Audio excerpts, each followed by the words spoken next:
Hello, good evening, everybody, and welcome to another edition of Taking Stock Live. My name is Kalilah Reynolds, and we're giving you all the latest business news that you need to know to protect you and your pocket. So come on, let's get this money. A new media company is on the horizon. VertiCast Media Group will seek to broadcast across all media platforms. Think traditional media like TV and radio, but also non-traditional such as streaming. This could be a big shake-up to the industry. Well, we'll find out more from CEO and President of VertiCast Media Group, Oliver McIntosh. And the analysts weigh in on the latest market developments. Sagicor Financial Group is reporting a huge net profit attributable to shareholders, and the S&P 500 rose last Friday to close out its second best week despite current interest rate hikes and the ongoing Ukrainian war. We'll discuss. But first, here's What's Hot, brought to you by Jamaica Money Market Brokers, your best interest at heart. The Jamaica Stock Exchange says it expects 100 new listings to its junior market over the next 5 years, thanks to a new agreement with the Jamaica Manufacturers and Exporters Association. The agreement will see the JMEA identifying member companies that they believe can list on the junior market of the JSE. Both entities will work together to help the companies access the market. JSE's managing director Marlene Street Forrest said it's the best time for companies to list as there is a lot of liquidity in the market. JMEA's president John Mahfood said with more companies listing to the junior market, he believes exports can move from 8% of GDP to 10% or more. Mahfood said out of the more than 400 members of the JMEA, he has already assessed the best 50 to 80 companies that can access the junior market right away. First Rock Capital Holdings has entered into a joint venture agreement to develop 5 luxury villas in St. Thomas. The villas will reportedly be built next to the St. Thomas leg of the new Southern Coastal Highway. First Rock has not disclosed the company it will be working with on the multi-million-dollar development, but described the project as high-end luxury beachfront villas. The proposed development is slated to be the first of its kind for the parish of St. Thomas. First Rock's investment is expected to be one of many to come from the new highway project. The highway will run from Harbourview St. Andrew into Portland and is expected to boost economic activity in St. Thomas. Sagicor Financial Company has announced that it will be launching a fully digital bank later this year through an entity called Sagicor Bank Barbados Limited SBB. SFC Group President and CEO Doddridge Miller said a fully digital bank will allow customers to bank the way they want without the delays and cost of the current banking system. According to Sagicor, it has spent 2 years gathering feedback from customers about how to best implement the new bank. As a solely digital bank, SBB can be classified as a neobank.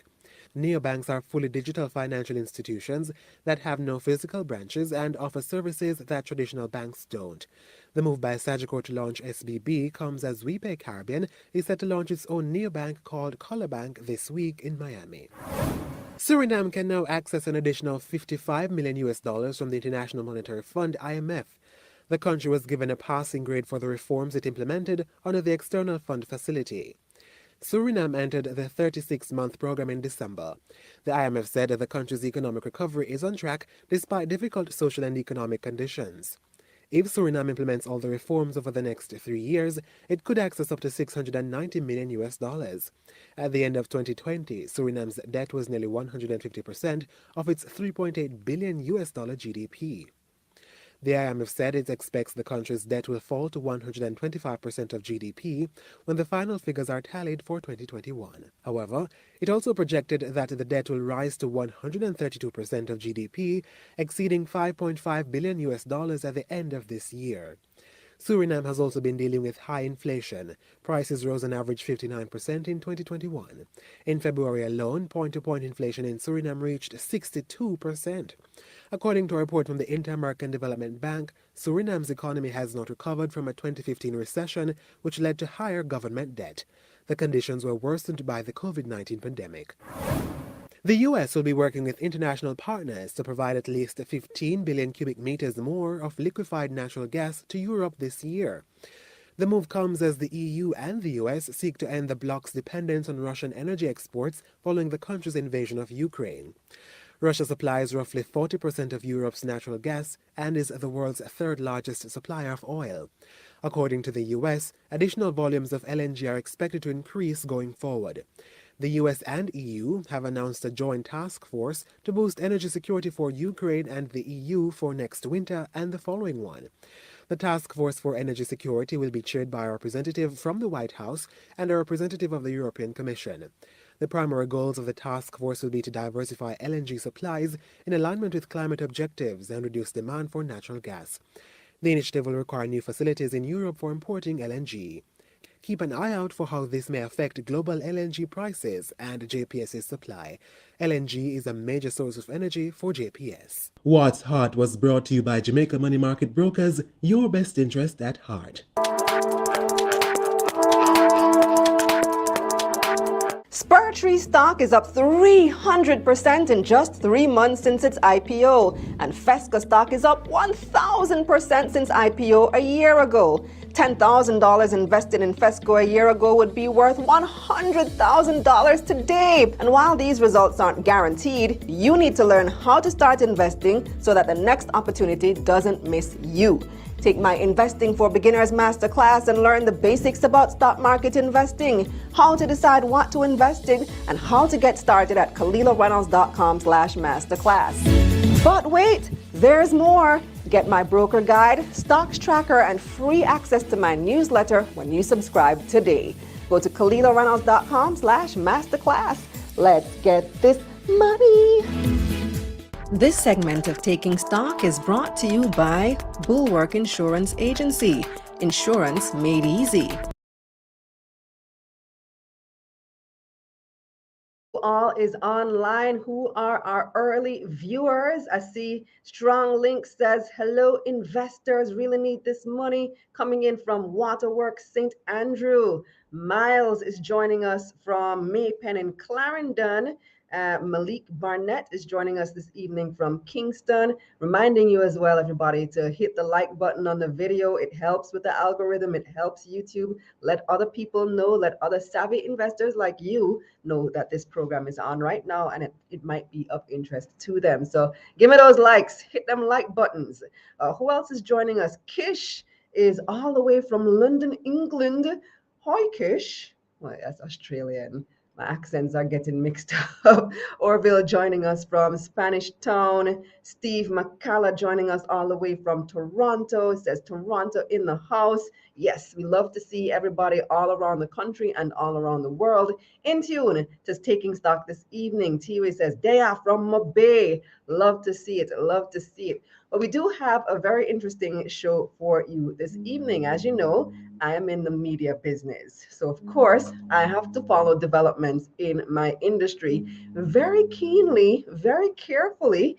And for you investors, you are always looking for what could be the next opportunity.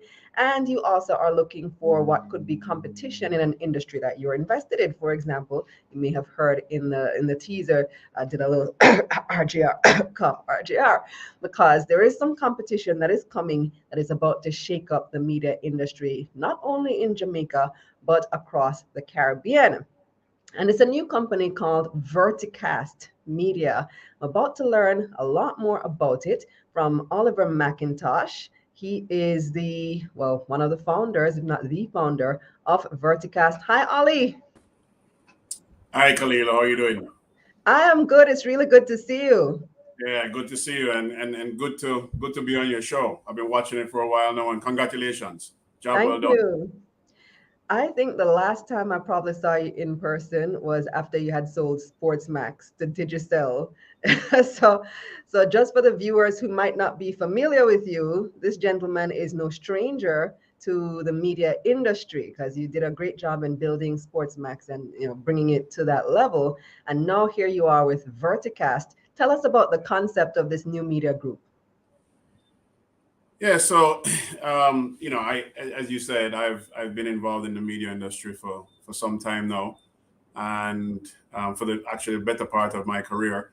Prior to that, I was in investment banking, and we had a vision of creating a media company that really takes advantage of some of the opportunities that have not been taken advantage of in the region.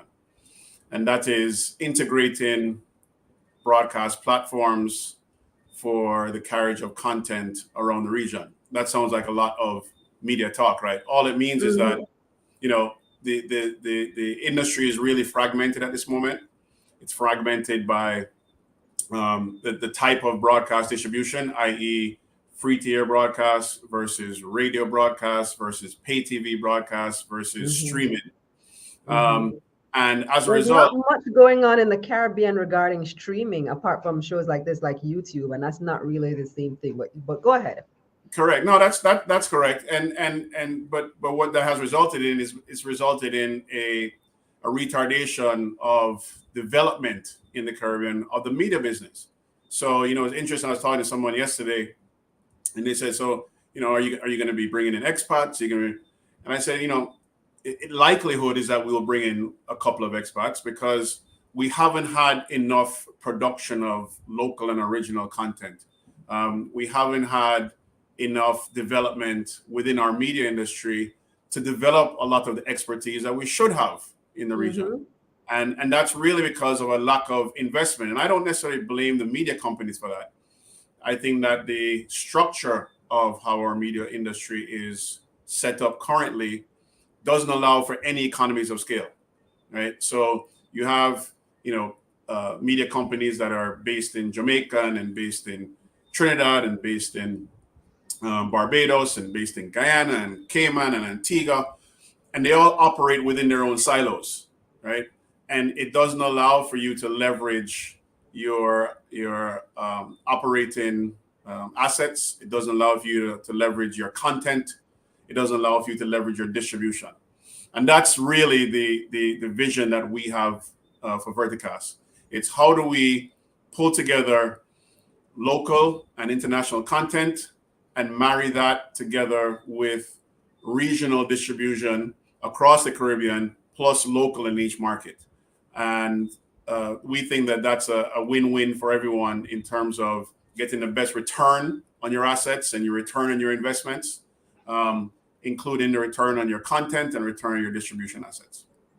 So what's the solution? What's the format that you've come up with? Are you going to be going into free-to-air cable, radio, and streaming, among other things? Well, we'll definitely be a regional broadcaster.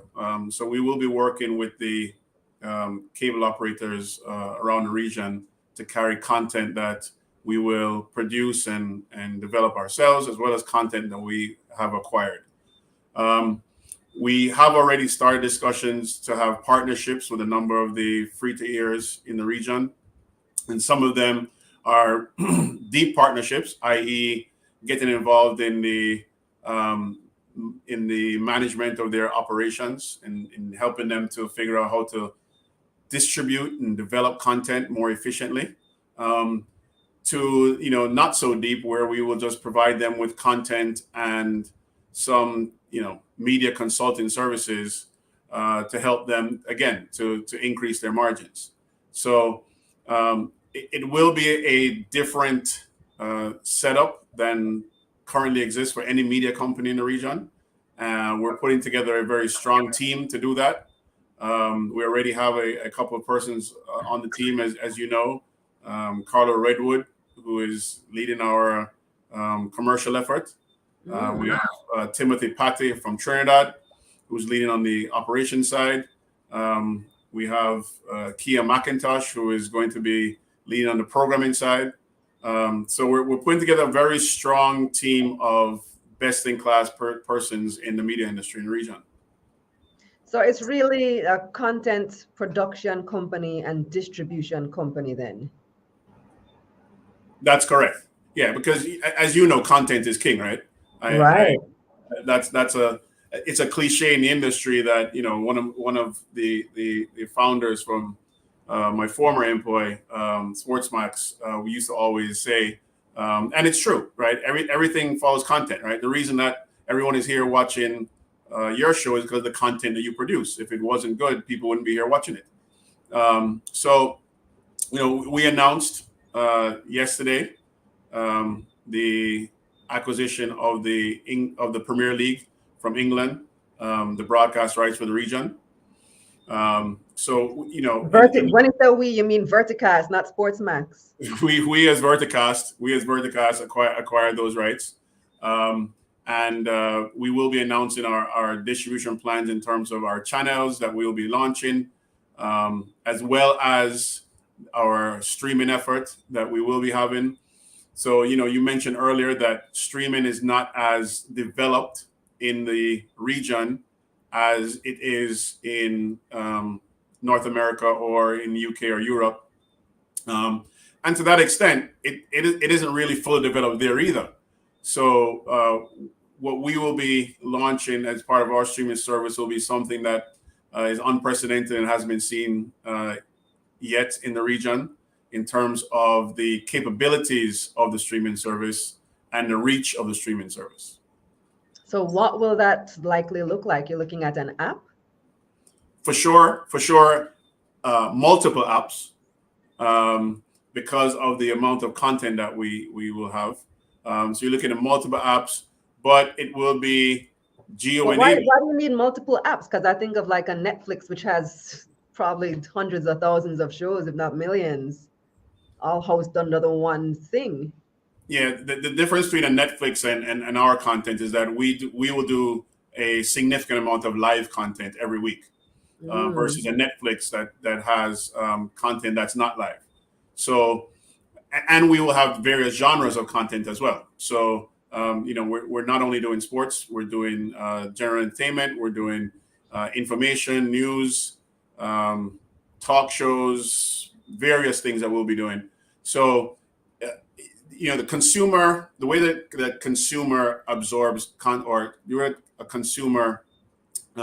the audience consumes content is not by going to a Netflix type app and searching for a sport that they want to see, or not by going to a sports app and searching for some general entertainment they want to see. We're going to have, you know, sports focused streaming apps. We're going to have a news focused streaming app. We're going to have a general entertainment streaming focused app, because that's how the audience consumes content. Right? People don't go somewhere and search for content that they want. They go there and they want to see it hit them in the face. And as a result, it requires multiple apps being developed. So we're going to be making a significant investment in doing that and making sure that we meet the audience's needs. I mean, yeah, it's listening to you talk. Clearly, this is going to require a significant investment, not just to develop the apps and the technology behind it, but content creation is a very expensive venture, as you well know, Ollie. Video production in particular. Oh yeah, absolutely. And as you know, when we focused on that, when we developed our production services formally, you know, we had multiple outside broadcast production units that produce local content, that did first time production of some local content. And that's our intention. Our intention is to continue that, because it's not only about us producing content for ourselves and, you know, making a business of it, but we feel that we have a responsibility as part of a soon to be major player in the region to help local producers, to help local associations, to bring content to life, to develop young production and content developers, so that in 10 years' time, the region is known for producing a lot of content, not just a concert, you know, twice a year, but rather real content that, you know, someday would be nominated for awards. You know, that's our goal. You know, people always laugh in our meetings. When we have meetings, I say, look, that's our goal. Our goal is in 5 years' time, I want to be sitting in a tuxedo in Los Angeles with waiting for an envelope to be opened, not to be smacked, just for the envelope to be opened. No, nobody's gonna box you, Ali. but if you do want to get there, and that's the ultimate goal, is Caribbean content really the way to get to, say, the Oscars in LA? Why not?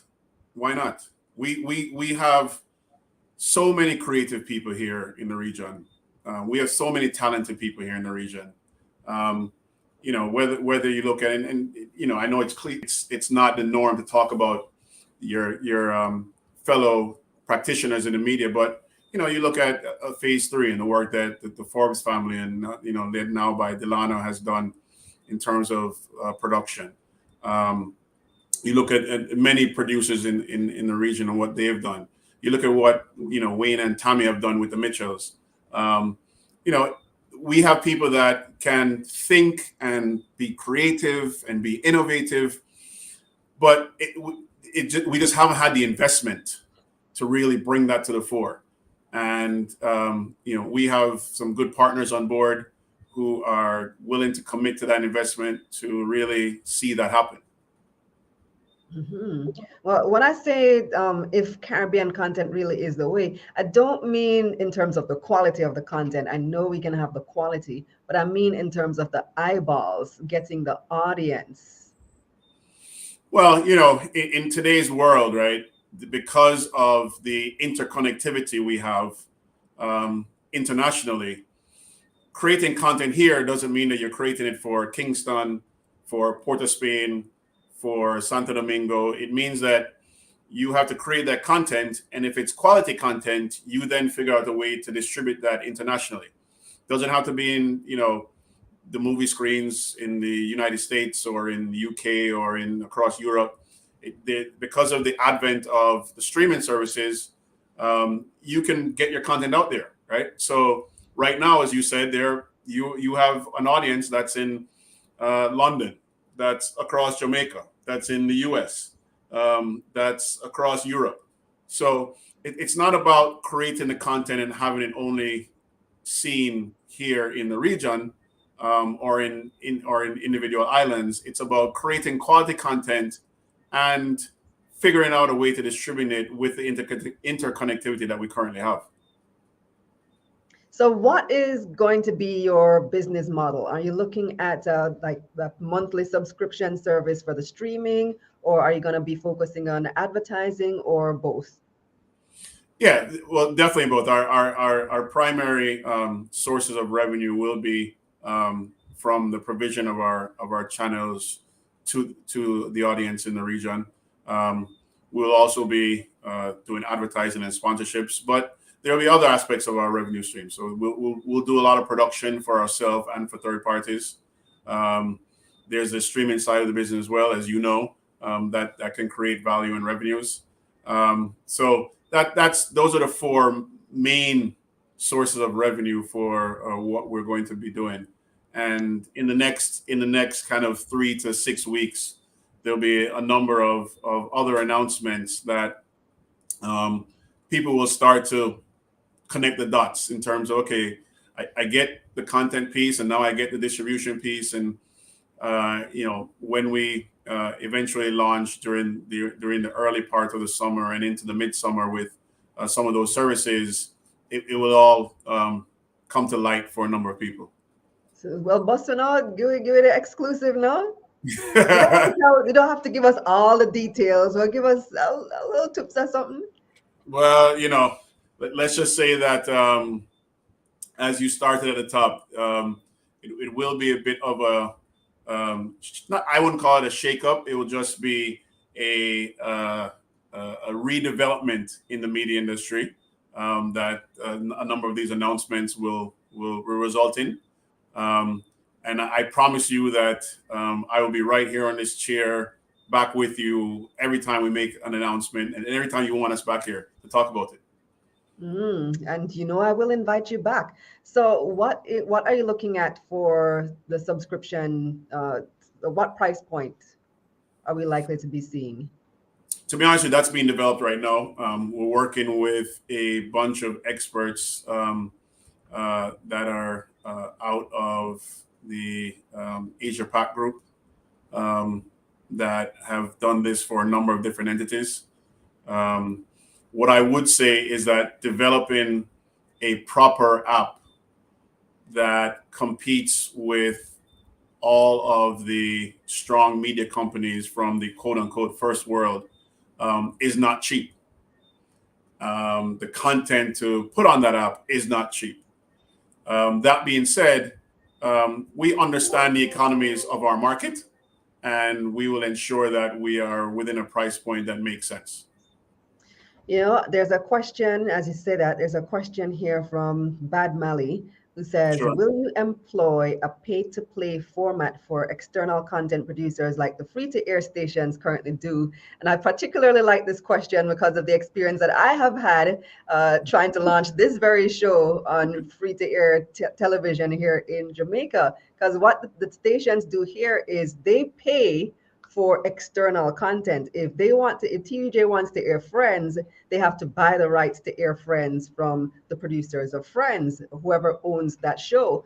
But Sure. if a local content producer, video producer wants to get something on TVJ, we have to pay them. So it's a disadvantageous situation for local producers, and it disincentivizes people like me who want to come with their original production. So back to the question, what type of format are you looking at in terms of working with local producers? So I think that Kalilah, we used to work together, and you would have seen how I managed and operated our business in the region. I won't say never, but we rarely use that model, right? Because I think that we have a duty to provide an outlet for the IPPs, the independent program producers.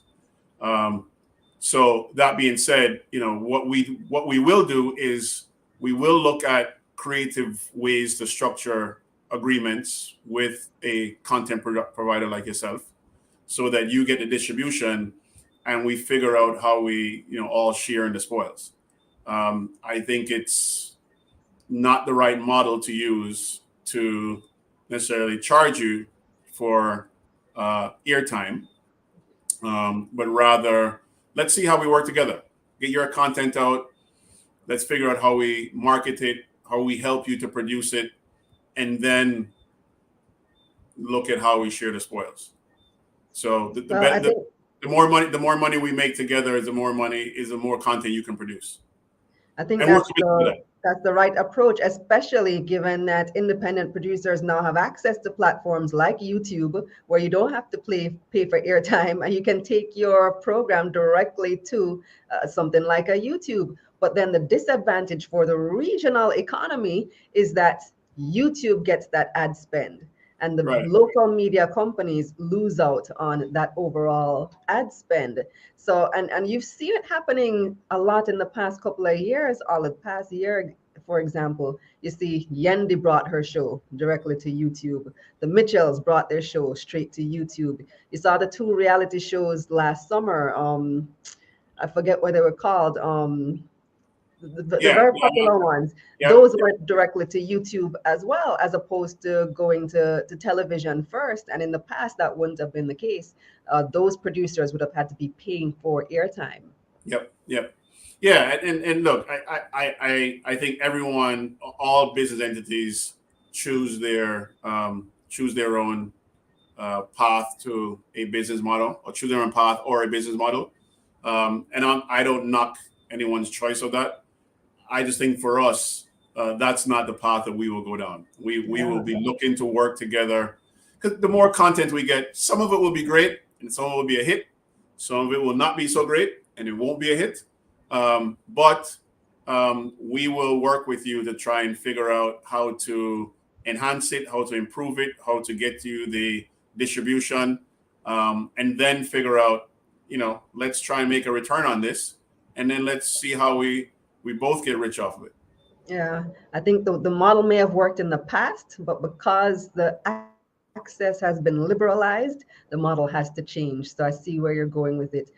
There are a few more questions on YouTube. Jano wants to know, what are the main market segments? You mentioned sports, etc., but elaborate some more. Sure. So, sports is obviously my main background, but we will be we will be getting into general entertainment, both the production of general entertainment, as well as looking at international general entertainment content. We will definitely be getting into news and information, i.e. the production of news and information programs around the region. So we'll really be covering the gamut of entertainment. And when I say entertainment, I put sports under entertainment as well, right? So sports, news, information services, development of scripted shows in the region that can be shared and distributed around the region. Fourth generation. Oh, by the way, the two shows I couldn't remember earlier, 876 Roommates and the Social House. Yes. Those two. Yeah, Social House was a fantastic show, led by one of my classmates from Howard University. Really, who was that? Tara Playfair. Yes. I didn't know Tara went to Howard, but yeah, I know she was involved with that project. Yep. I was watching the business model very keenly, given that this is the industry that we're in. I was very curious about the business model, noticing the sponsorships, the product placements that they had, because YouTube is a different beast. You have to find creative ways to give advertisers and sponsors value for money. So yeah, coming to this question from the fourth generation, who says, You mentioned other countries earlier. How do other Caribbean players fit into the business model? Yeah, we don't believe that a business model that is dependent on one market or is broken up into silos is a business model that is sustainable. So how the other players fit into that, the relationships that we have developed over the last 20 years with broadcasters, with content producers, with cable operators around the region, we will leverage and utilize as part of our business model. What does that mean? That means that we will be very active in markets such as Trinidad and Tobago, very active in markets such as Dominican Republic, very active in Barbados, very active in Antigua, St. Lucia, and Cayman. One of the things that I always do in our meetings is say that we are a regional business that happens to be based in Jamaica. And what that means is that we must think regionally first if we're going to make this business work. If we think Jamaica first, or if we think Trinidad and Tobago first, or if we think Guyana first, that's going to lead to short-sightedness and loss of opportunities regionally. Yeah, in fact, the original thumbnail for this video actually said New Jamaican Media Company, and your people reach out immediately and said, it's a regional company. Change Jamaican Look, I'm over proud of my Jamaican people and my Jamaican heritage and where I live. But as a business, we are definitely a regional business. Kenton says, I'm not feeling this. People rather have free streaming TV than to pay for a subscription. So I think Kenton is probably referring to like this space, YouTube. But people do pay for Netflix, and they do currently pay for cable. So, but do you think that that might be a barrier, that people have an expectation that service should be free? Look, as I stated before, content, whether you produce yourself or you acquire it, is not cheap, right? So for you to do this show, Kalilah, you can attest to the fact that there's a cost to it, right? Mm-hmm. And while the advent of YouTube and other services like YouTube have allowed for free access, or essentially free access, it's not really free, right? Because you're paying for the broadband service that you access it through, and you're paying for the cable service that you access it through. It's difficult to continue to develop and provide strong content to the audience without having some sort of revenue model behind it. And that means that while you distribute some of that content on a service like a YouTube or a free TV station, for the most part worldwide, strong content lives in a cable environment or in a paid subscription environment because of the cost of acquiring or producing that content. So I'm going to take two more questions from the audience. Ali Spengdon Sure. is very concerned about Premier League. He says, how will the English Premier League be affected? Heard you now have the rights. Where did your video go, Ali? It says Ali is now only on with audio. Can you turn your camera back on, please? But while he does that, let me just mention, as Inga Baby says, nothing in life is for free. Nothing is for free. And the same thing happens and has been happening with the newspaper industry, for example, which has largely transitioned online. So you do have your limited print copies, but most of the content now is also available online. Additional content is available online. And there's been this heavy reluctance for people to subscribe to papers like The Gleaner, to pay for that, because there's this expectation that it should be free. But to develop the content, there is a cost. You have to pay the journalists. You have to pay, all the graphic designers. You still have to pay to maintain a huge website like the Gleaner's website. And if you're in video production, there's so many costs. It's really, really expensive to create quality video content. You have to pay the videographer. You have to pay the editor. You have travel costs if you need to be going around the place getting footage. You have producers to pay. You have writers to pay. There's a lot of expense in creating this content, and it cannot be done for free. There has to be a model to subsidize and even allow the people who are putting all their effort and their energy and their passion and their creativity into this to be able to make a profit off it, be able to make a decent living off of it. So Ollie is back. Sorry, I apologize about that. Looks like we had a little bit of a power issue here. Okay. See why I'm not on the technical side, and they keep me in the office. They don't put me around anything that has to do with connectivity.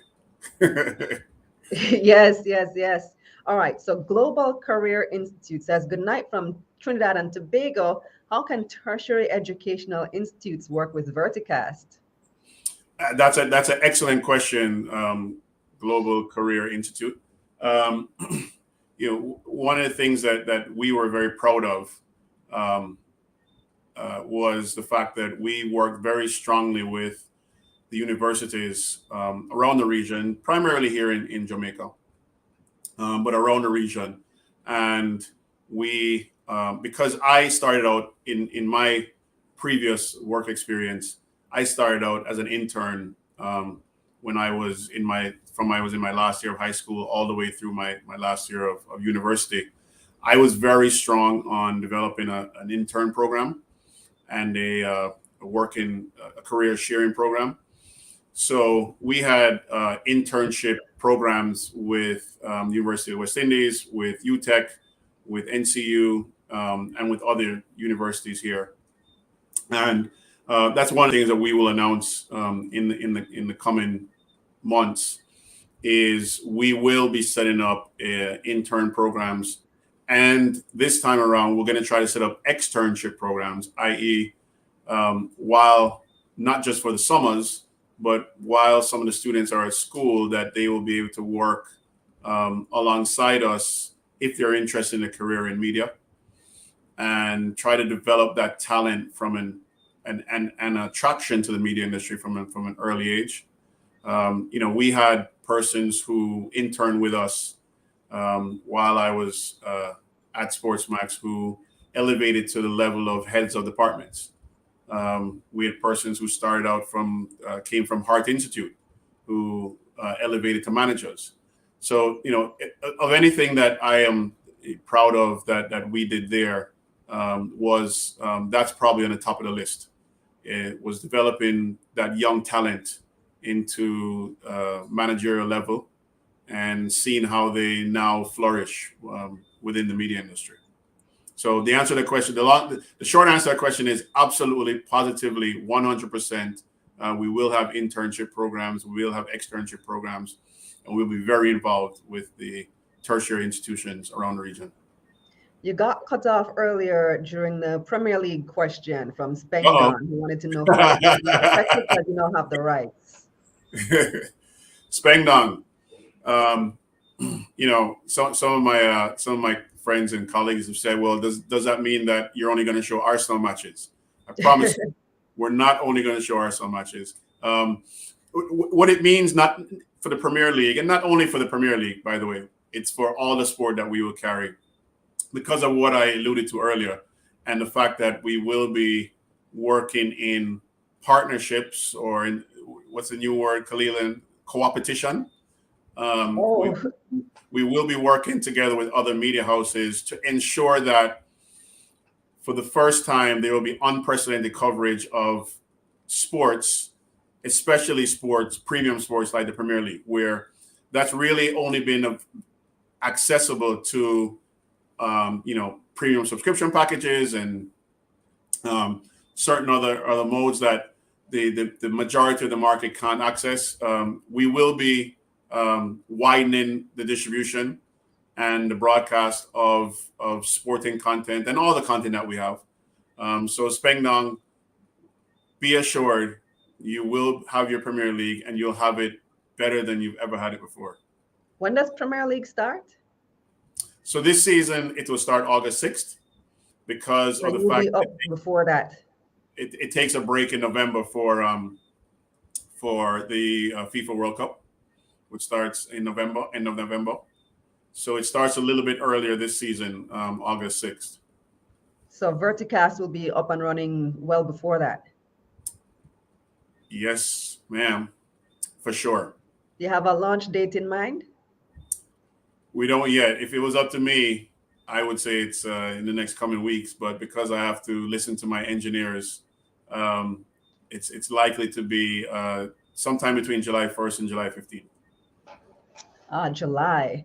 Okay. So almost every entrepreneur who comes on this show and has a business, we always ask this question, because my audience is largely investors, people who are interested in investing in companies listed on the stock exchange. So I have to ask the question. Last time, what you did with SportsMax was you just sold the company directly to another company, to Digicel. But for VertiCast, what is the ultimate objective here? Is there a possibility that you'd consider doing an IPO, selling shares via the stock exchange? It's a very good question. Again, the mantra that I try to live by is not to look for too far into the future or too long term, because you'll miss short term opportunities. And we want to drive our business to be a very successful business model. What does successful mean? Success means obviously growing top line, growing our margins, ensuring profitability, but also ensuring that we provide platforms for content producers like yourself.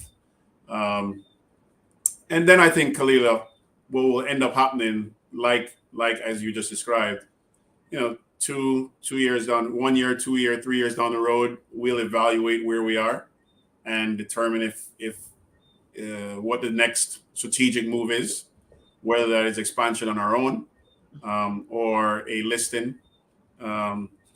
So I wouldn't put that outside the realm of possibilities. But for us, it's more, let's focus on the short term. Right now, we're focused on getting up and running successfully. Then we're focused on ensuring that we have the right content and the right distribution. And then we think once we make those things work, then we will have the option of listing or expanding by acquiring more or expanding by investing more. So right now the focus is short term. Let's make this thing start to walk and run before we start to sprint.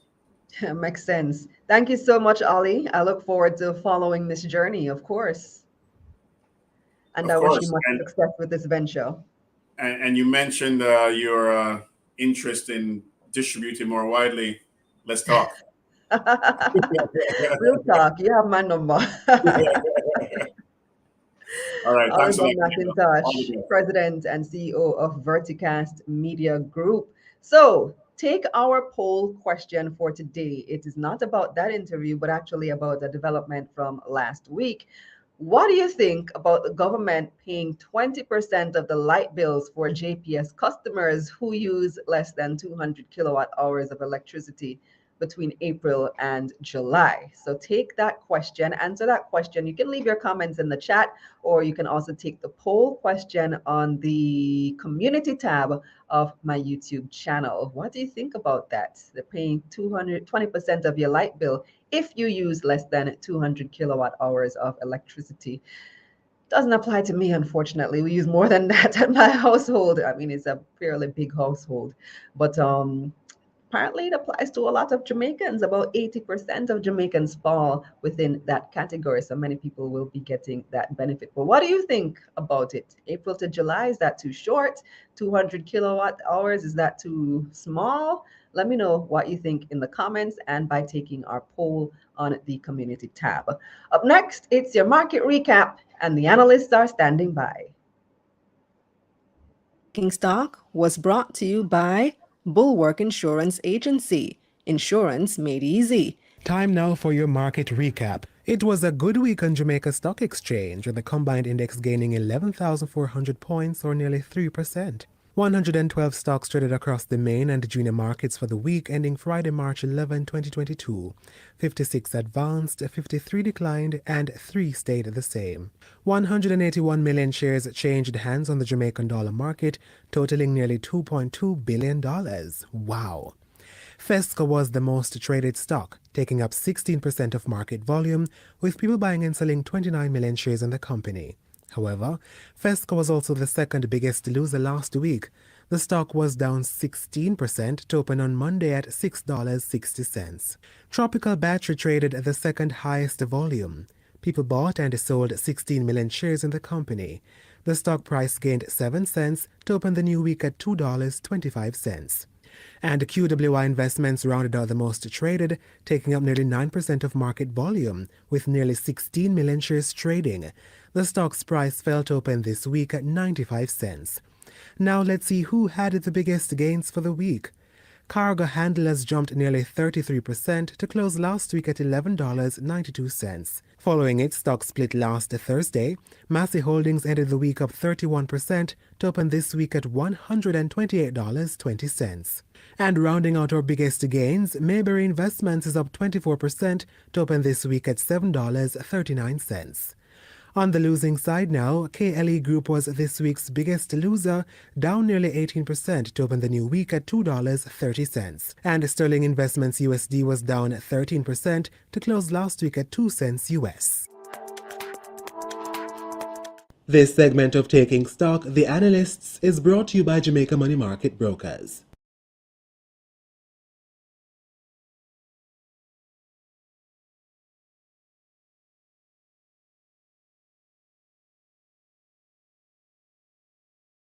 Welcome back to Taking Stock, and it's time now for the analyst. Did you see your favorite stock in the market recap just now? How is your company, how is your portfolio doing this week? Is it looking up? Is it looking down?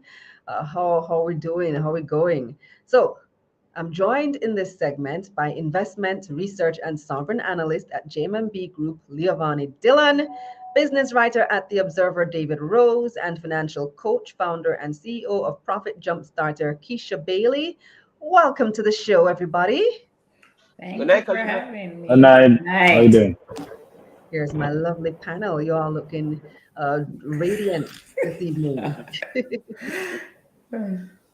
I like it. All right, so let's get straight into our discussion for the evening. We're starting with Leah Vani. Leah, you've been taking a look at Scotia Group's latest results. What are the highlights from Scotia? Yeah, man.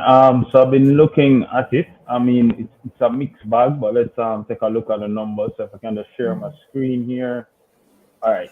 So they reported that Q1 ended January 2022. So if you take a look on it here, you can see overall it was up about 2% on the profitability. Now, the operating income was actually down. So you can see it's down here from 2021 to 2022, January 2022. So it's down a little bit, but the expenses are down a bit, and then overall, so profits are up for them. I think it was a relatively mixed number for them. Not a lot of growth. If you look on it before, compare some of these numbers, 1.78 billion here to before COVID. If you go back a bit here now to January, Just zoom in January on the 2020. numbers first, please, Leo. Oh, you're not. Oh, you need more. Okay. Zoom. Okay. So if you go back a little bit here now, back to before COVID times, it did about 2.3 billion. So this is January 2020. So we have a little COVID in there. So yeah, but I mean, all in all, though, I mean, it's a fairly decent number, even if you're looking on previous to COVID time. So I mean, it's overall, it's not so bad. Now, if you take a look on the balance sheet, again, it was a mixed bag. So you can see that the cash was up big on the balance sheet, but so that was positive. So it's like 29% of total assets now. So that putting them in a good position to deploy that cash. Of course, you have a rising interest rate environment. So if you have a lot of cash on the balance sheet, interest rates go up. As a financial institution in their position, you could deploy, get a higher interest rate on it, and that would be good for them. But the loans portfolio was actually down year over year, so that wasn't so hot. So again, overall, it was a mixed bag. So if I can bring back up the screen here, I can show how the valuation of the stock is moving. So with a company like this, a financial company, one of the major metrics you want to look at is the price to book value, right? And when you look on it, you can see right now it's about 0.93, so it's below 1 times. If you look on the averages over the years, you can see that it's been declining. So the 5 years, it was at 1.33 over the last 5 years, the average. And then you can see that steady declining to about 1 time over the last year. I know it's even below that. If matter of fact, you'd have to go way back to like 2016 in order to kind of see these kind of valuations in Scotia. I mean, it did touch it at these points here. This was during the whole COVID scare when you had some spikes down and it quickly rebounded. But yeah, you'd have to go really all the way back to see some similar numbers to what you're seeing here. So this chart now puts it in perspective of if you're looking at basically large cap financials more across across the market. So you're looking at like your NCBs, Sagicor and whatever. So it's large cap financial banks, with diversified portfolios. And what you're seeing here is Scotia is by far the cheapest one on the chart here. So that's Scotia on the red line. And if you look on the others, on a price to book metric, they're way more expensive. So, some of your viewers might recall this time during the summer 2019, when the market was running hot, NCB and so was at like 250 and all of those trading prices.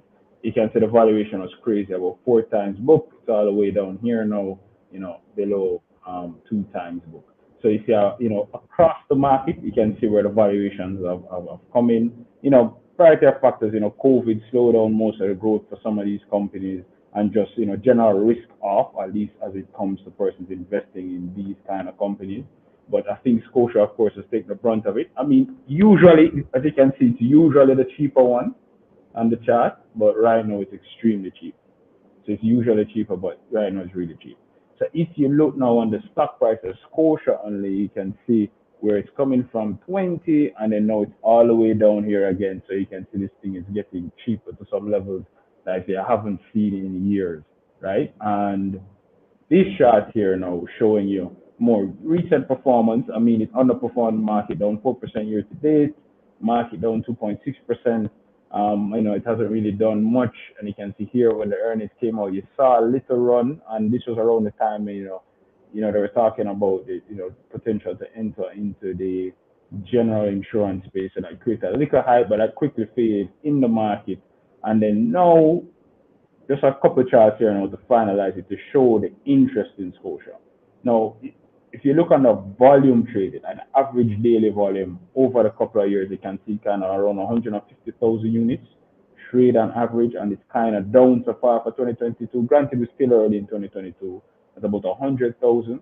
But what makes it more, puts more, a point to it, is that if you look on it on a value trade, because remember, as you saw in the charts before, Scotia has steadily been declining. So even if the same amount of units traded, the value of those units are lower. So you can see that it's actually declining here more aggressively. So it's showing that person is not really that interested in Scotia again, because the stock has been not performing so well recently.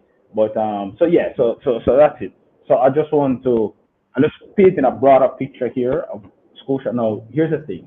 Scotia is not one of those most exciting names. So you see what, for example, what's happening with Fesco, you see what's happening with main events, especially in junior market in particular. But the thing is, if you're taking a bigger portfolio perspective, Scotia Group is something to look at, depending again on your risk profile. So you can see from the financials and so earlier, it's not a big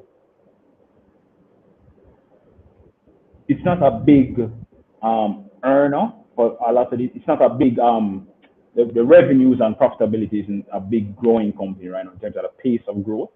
However, if you look, for example, at the consistent dividend payment, if you look on how the balance sheet is structured, it's set up in such a way that they are in a position for growth in the longer term. So I think, again, check with the advisor, but it's something that I think if you're looking for a more, conservative viewpoint, it is a company that's solid. I mean, it's not one of those high flyers, but, it have a, solid balance sheet, lots of cash, well managed, well run. So, yeah, so I think, yes. Sorry, continue. So Strong Link says very worrying trend for Scotia. Do you agree that this is a worrying trend? In terms of, well, I'm not sure exactly what is. Well, I mean, all right. So that's what I'm saying. It's a mixed bag. So if you look on the performance of the stock price, right? So far, it hasn't been so hot, and it hasn't been hot for like 2 years now, right? However, if you look on the actual valuation, what's happening, at the company in terms of, potential plans for growth. I mean, that is limited, but potential plans for growth. If you look on the quality of the balance sheet, so if you look, for example, the bulk of the liabilities that I really have is deposits, right? And if you look on the cash position, I was saying earlier, like 29% of the overall total assets, about 500 million in assets, and I think about 140 plus million in cash, right? So how the company is structured is very solid, but it's just that because the company, of course, is only in Jamaica, so it's not like some of these other, large cap banks, so like the NCBs and JMBs that's across the region. It's only in Jamaica, so it's kind of contained in the sense that there's limited growth opportunities because it's only within the country. That being said, though, how the company is managed in terms of keeping costs, well managed, in terms of finding new avenues for revenue growth, and again, because of the structure of the balance sheet, I think it's something to consider. Again, if you're somebody that's looking for a stock that's going to run 50% in a year, this is probably not going to be one of them. But if you're looking for a stock with a stable dividend payment, and you're looking for a company that's solid and is more likely to withstand various economic climates, Scotia Group is a decent pick. So again, depends on your risk profile, but I just think overall though, it's still a solid company. But again, it does have its issues, and I pointed to some of those issues in terms of the stock pricing. All right, so let's look at another company in the financial sector. Sorry, that company is Sagicor Group, Sagicor Financial Company, actually. So as compared to Scotia, which is reporting a mixed bag, as Leah just told us, Sagicor is actually reporting a massive rebound, recording its highest net profit attributable to shareholders of 133 million US dollars for 2021, compared to a net loss in 2020 of 3.6 million US dollars in the previous financial year. So David has been looking at Sagicor. Give us the breakdown there. What should we be paying attention to, David? So what you saw for this year was basically the rebound in Sagicor Jamaica and the removal of Playa hotels and resorts. I believe it's NB. So for those who don't recall, Sagicor Financial Company owns controlling stake in Sagicor Jamaica, which is listed here on the JSE. When Playa was considered an associate of Sagicor Jamaica, Sagicor Financial Company had to record that on their own profit and loss statement. Sagicor Jamaica, through X Fund, sold their Playa stake back in January 2021, albeit the fact that Sagicor Financial Company still holds some player shares, but at the same time, Sagicor gets rid of that noose that is around their neck, and that basically allows for the financials to really take off and show its full color. So, although Sagicor Jamaica did about $122 million in net profit attributes to shareholder, net profit, consolidated profit for SFC. So SFC got about $60.4 million for the overall year from Sagicor Jamaica. And the real growth engine was coming from Sagicor Life USA. That is where you really saw the turnaround. So when a 300% turnaround to $57.6 million US. And Sagicor Life, which is in the Eastern Caribbean, that's a slight downtick to around $43.9 million, but at the same time, all the segments were performing better, and that's a good thing. Because even in December, Sagicor Financial Company took out an extra $150 million in debt to fund their USA growth operations, and that's all great. And even recently, which was last week, SFC announced that they're going to launch Sagicor Barbados Limited come this summer, between either June or July. So you're seeing so many improvements in SFC, which in turn translates good for those who own JMB Group Limited and Proven Investments Limited. Those who don't know, recall, JMB Group Limited owns 23.2% of Sagicor Financial Company Limited, and then Proven Investments Limited in turn owns 20.0% of JMB. So back in Q4, for SFC, and Q3 for Proven and JMB, JMB and Proven didn't record Sagicor's share of profit because they're doing the audits and everything. But no, based on this, you're probably might see JMB Group Limited, whose financial ends Thursday, record probably $11 or $12 billion in net return to shareholders for the 2022 financial year. And that's just JMB. Imagine Proven recording over $30 million US plus net profit attributed to shareholders. So hope that gives some insight to what's going on. And time I think about the relationship between who owns what between Sagicor and JMB and Proven and all of them. Whenever I think about, this relationship between all of them, all I keep hearing in my mind is spice. Call it a positive entanglement. Call it a positive entanglement. Call it a positive entanglement. End of the day, money's being made, shareholders are happy, everybody wins. Isn't that right? Everybody wins. Everybody wins, and that's what we're talking about. That's what it's all about. Sagicor SFC only a little bit of flyer left. They get a little slap in the face, but nothing significant. All right. Let's take a look at first of all, so putting you guys on notice, Tom Sings wants us to take a look at Trans-Jamaican Highway. We're not going to do that tonight, but just so you know, the people are asking for analysis on Trans-Jamaican Highway. So we have to look at that in one of the future episodes very soon, because it is a very a highly traded company. Lots of people own stock in TJH, so we do need to take a look at how it's performing now. So Tom Sings, we're going to take a look at that maybe next week or the week after. So very soon we're going to have it on our schedule. But we also need to take a look at what is going on overseas, and our friend Keisha always has the scoop on that. The S&P 500 rose on Friday to close out a winning week, even though investors weighed interest rate hikes and, of course, that war in Ukraine. So give us our S&P 500 overview. What's going on over there in the States? Hot U.S. markets. That's what's happening. It seems to me that what's happening is that we're essentially shaking off news about the war. It's not as much an impact these days on the stock market performance. I'm going to share my screen to look at the charts. But what we see here, just a chart of the S&P 500. At the start of the war, February 24, around here, we had that massive dip. Oh, let me add it. The chart. All right, there we go. All right, okay. So February 24th, start of the war, had a big dip down in the S&P 500.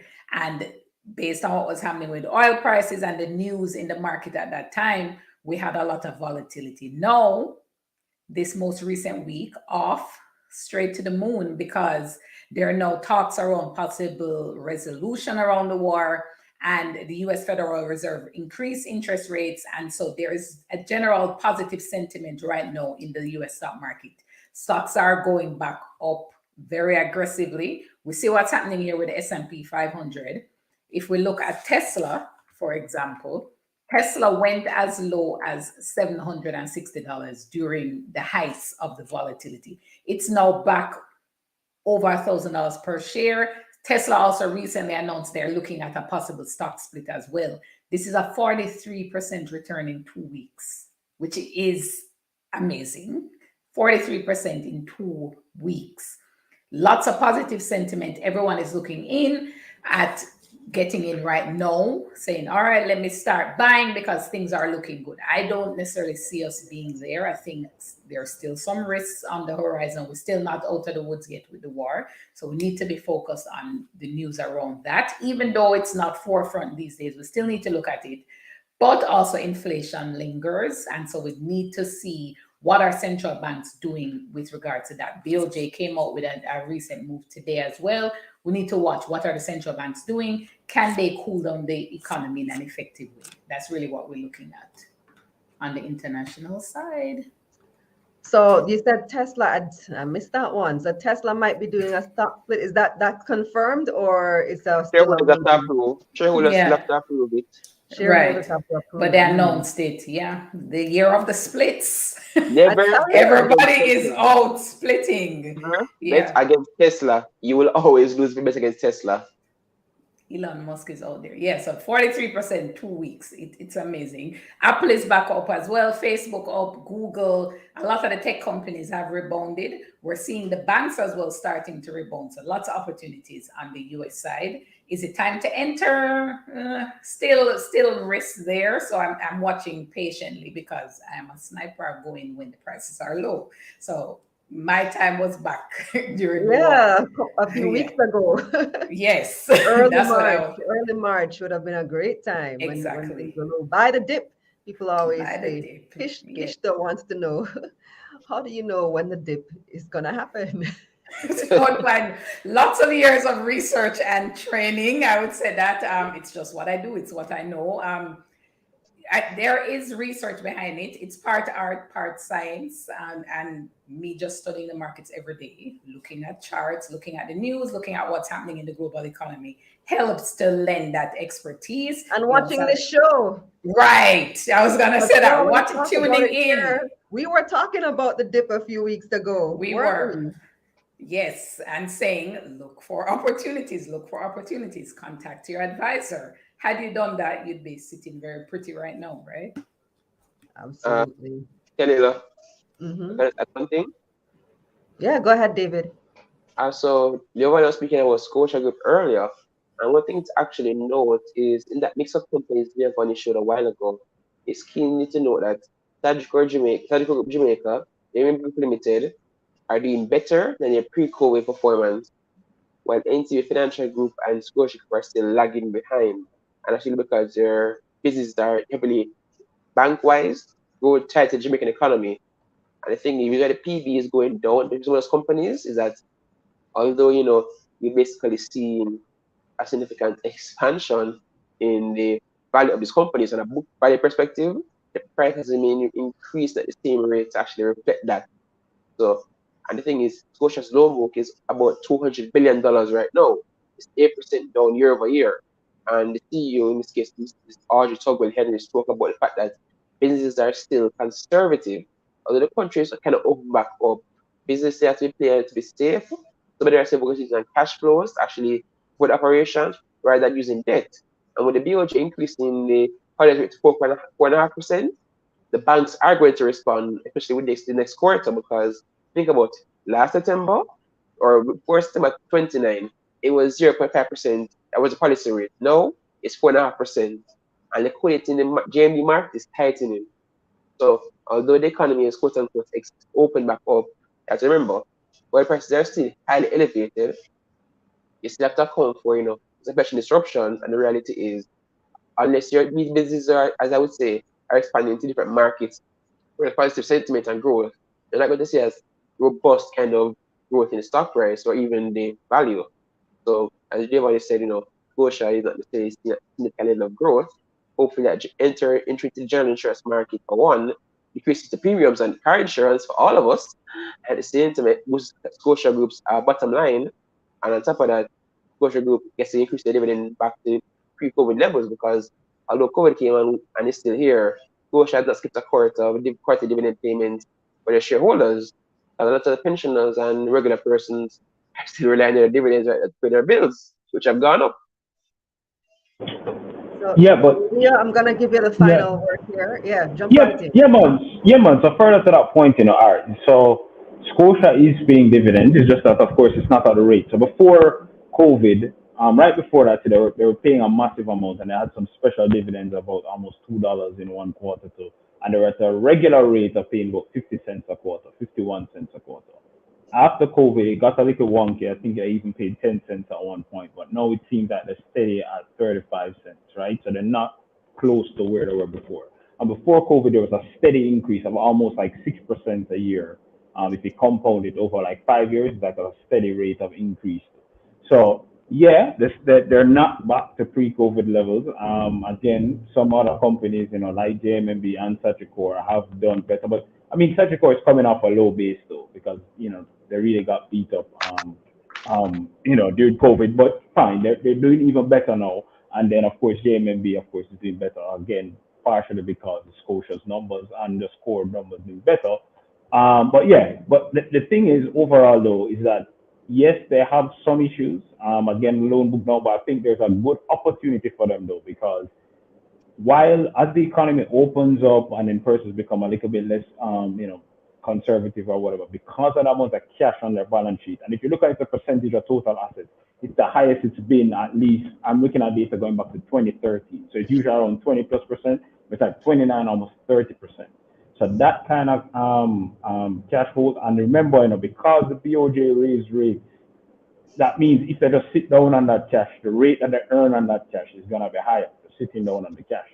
So they are in a position that they can actually grow the net interest income, which makes up over 50% of their revenue just naturally. And then, of course, if they can find ways to deploy that cash effectively, you could see a big growth from that line item for them. So, I mean, again, I'm not saying that is, blue skies and these guys are just going to make, double profits next year. But I just think that when you look on the valuation of it in terms of the PB slipping below 1 times book, which is a very important metric when you look on financial companies, it says that maybe persons are being a little bit too negative. So again, it's not a fast growing, but I think persons are being a bit too negative. And if you look on it historically, back in 2015, it was at 0.8 times book. So it's slipping towards those levels, despite, or arguably, it's in a better position than it was. And the market overall, too, is in a better position in terms of sentiment-wise and valuation. So I think it might be a bit overdone in terms of negativity around it. So yeah, so that's basically what my point is. So it's not that it's great. It's just that I think it's just a bit too negative. Thanks for the perspectives, everybody. Thanks, Leo. Thanks, Keisha. Thanks, David. Always a pleasure having you. You're welcome. Always glad to be here. Yeah. Nice. Good support, everybody. Let's take a very quick break and we'll be back with the wrap.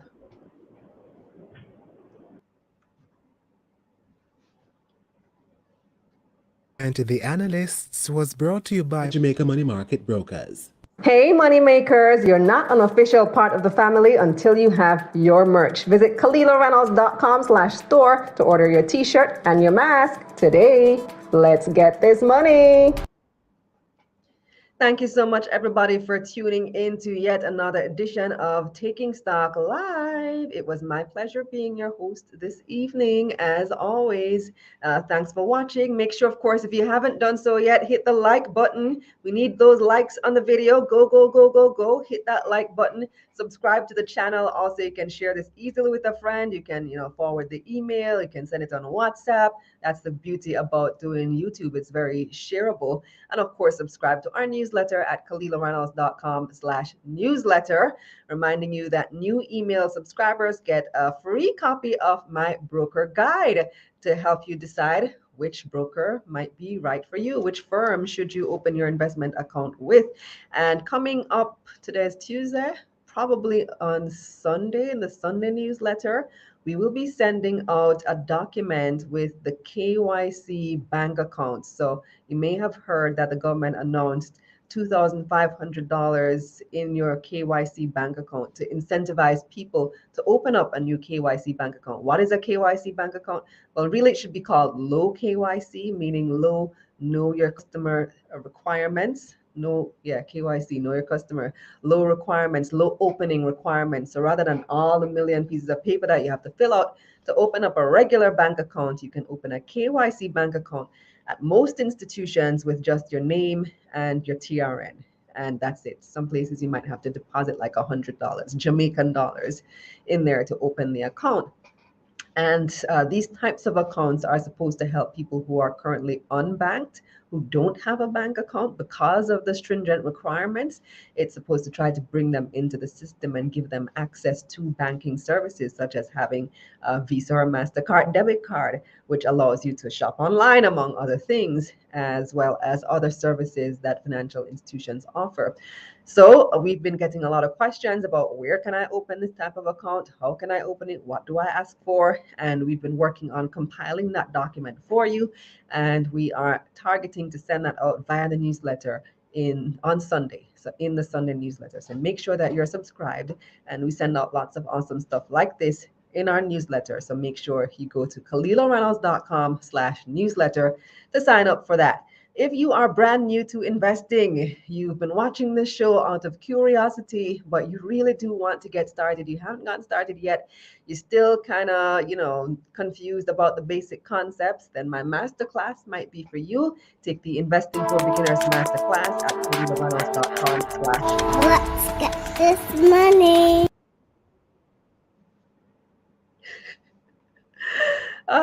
Yes. And of course, turn on those post notifications so that you can be the first to see all of my other features. We want to help people learn more about money so that we can all get this money together. Thanks to my hardworking production team. Big up yourself, Kristen, Orain, Sachelle, Izzy, Anthony, everybody who gets this production off the ground every single week. And thanks to you for tuning in from all over the world. I'm Kalilah Reynolds. Let's get this money. Let's get this money.